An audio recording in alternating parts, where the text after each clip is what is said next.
Q.12 What is frontogenocide? How does it lead to temperate cyclones? Illustrate. Also discuss the distribution of temperate cyclones in the world. Approach. Define frontogenesis. Right. How frontogenesis leads to temperate cyclones. Formation. Distribution of temperate cyclones in the world. What is frontogenocide? Fronts are the typical features of mid-latitude's weather temperate region, 30 degrees, 65 degrees N and S. They are uncommon and unusual in tropical and polar regions. Front is a three-dimensional boundary zone formed between two converging air masses with different physical properties, temperature, humidity, density, etc. The two air masses don't merge readily due to the effect of the converging atmospheric circulation, relatively low diffusion coefficient and a low thermal conductivity. The process of formation of a front is known as frontogenocide. Frontogenocide involves convergence of two distinct air masses. Frontolysis involves overriding of one of the air mass by another. In northern hemisphere, frontogenocide convergence of air masses happens in anti-clockwise direction, and in southern hemisphere, clockwise direction. This is due to Coriolis effect. Mid-latitude cyclones or temperate cyclones or extratropical cyclones occur due to frontogenocide.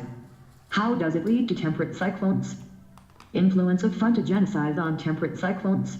Temperate cyclones are extratropical/mid-latitude cyclones whose formation largely depends on frontal effect. TLP Phase I, GS1 Compilation 2018 Type Text Page 27 The warm air mass of tropics and cold air mass from poles converge and conflict, giving rise to convectional process that causes precipitation.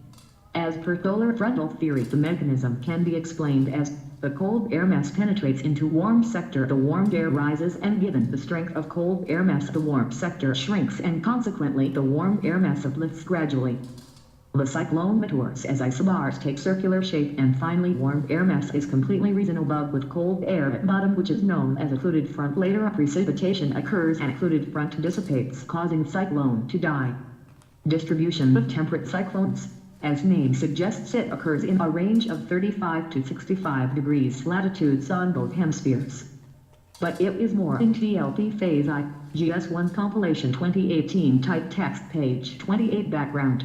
Subduction zones are plate tectonic boundaries where two plates converge, and one plate is thrust beneath the other, with 8+1 plate being oceanic crust.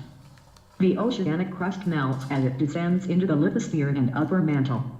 This process results in geohazards, such as earthquakes and volcanoes. Points to be covered. Reasons for earthquakes along subduction zones. The subducting plate gets locked with the overhead plate due to high friction. This results in build-up of frictional stress. As frictional stress builds along the boundaries, it is accompanied by an increase in strain in the adjacent rocks. When the frictional stress exceeds a critical value, a sudden failure occurs along the fault plane that can result in a violent displacement of the Earth's crust. This displacement results in earthquake that releases strain energy, and seismic waves are radiated. Major subduction zones of the world are located along Pacific Ring of Fire. Few of them are San Andreas Fault, California Cascadia Subduction Zone, near Vancouver Island Mexican Subduction Zone, Southern Mexico Japanese Subduction Zone, Tohoku, Japan Chile Subduction Zone, Mall, Chile. Connecting the dots. Plate tectonics. Landforms associated with various plate interactions best answered at a type. Data https://uploads